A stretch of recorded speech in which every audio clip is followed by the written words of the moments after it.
Alam niyo ba guys na pwede kayo makapunta dito ng Canada bilang isang landed immigrant applicants, no? Or under Federal Skilled Worker Program. So kung ikaw ay skilled worker at mayroon kang sapat na work experience at mga ma-invite ka na sa Canada to apply bilang isang federal skilled worker, pwede ka mag-apply dito. Pwede ka makapunta dito ng Canada kahit wala kang employer. Yun ang tinatawag natin na landed immigrant. So today's vlog yun ang pag-usapan natin.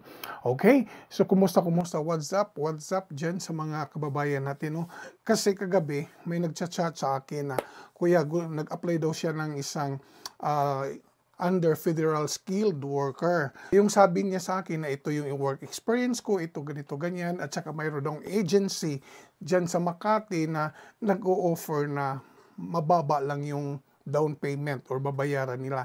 So, gusto niyang itry. So, ano ba yung federal skilled worker pathway? So, ito yung mga ini-invite ng Canada, na pupunta dito ng Canada, na yung mga pasok sa skilled worker na tier 0, 1, 2, and 3. So, bigyan ko kayo ng idea para baka sakali no, makatulong sa inyo kung mayroon kayong kung ikaw ay isang skilled worker. So, bigyan kita ng idea kung ano yon.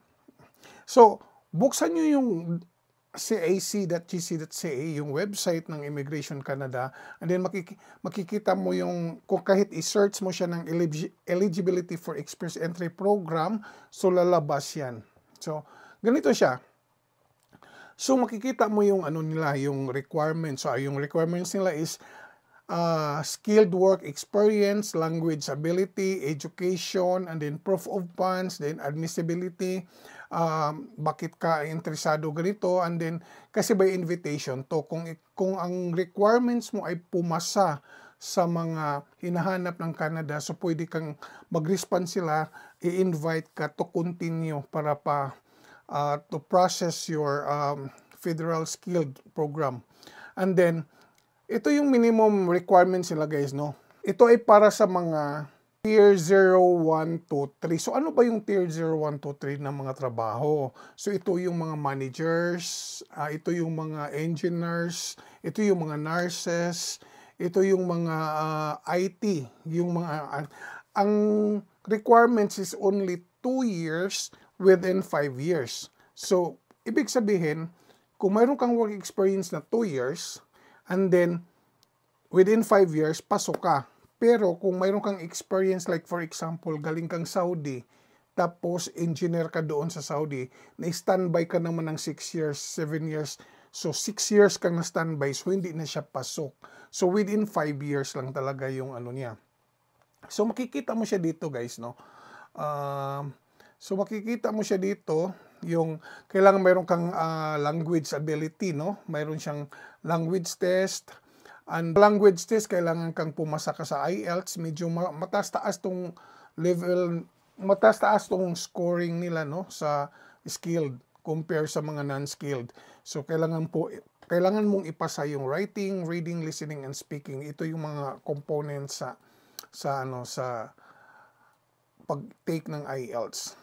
So basahin mo lang to guys, no? Basahin mo lang to para makita mo. So yung education, nandyan din yung education, tapos yung age, education, work experience, if mayroon kang valid job offer, mas okay, no? Tapos yung English IELTS, yung English exam, yung adaptability. So, i-evaluate ka din bakit ka interesadong pumunta dito ng Canada o bakit ka interesadong mag-migrate dito sa Canada. So, all in all, kailangan kang makakuha ka ng 67 points. So, by point siya. Okay, so ano ba yung mga position, no? Mga work experience under na pwede yung mga skilled? Lahat ng mga professionals, no, mga bachelor's graduate with experience sa kanilang field, no, pwede kang mag-apply basta mayroon kang 2 years work experience, no? Halos lahat ng mga skilled worker pwedeng mag-apply under Federal Skilled Program. Yung tinatawag natin na landed immigrant in in short, no? So, basahin nyo lang yan, guys, and then evaluate mo yung sarili mo kung ikaw ay qualified ba to apply. Pwede kang mag-apply as permanent residence diretso pagdating mo dito sa Canada. Hindi ka na maghanap ng employer, hindi ka na maghanap ng LMI, nga mahirap na ngayon. So, itry mo lang to, baka sakali ma-invite ka sa Government of Canada na base sa yung qualification. Kung ma-meet mo yung requirements and qualification. Okay? Yun lang, guys. Salamat and follow for more videos. Kuya Wilson Buhay Canada. See you next video. Thank you.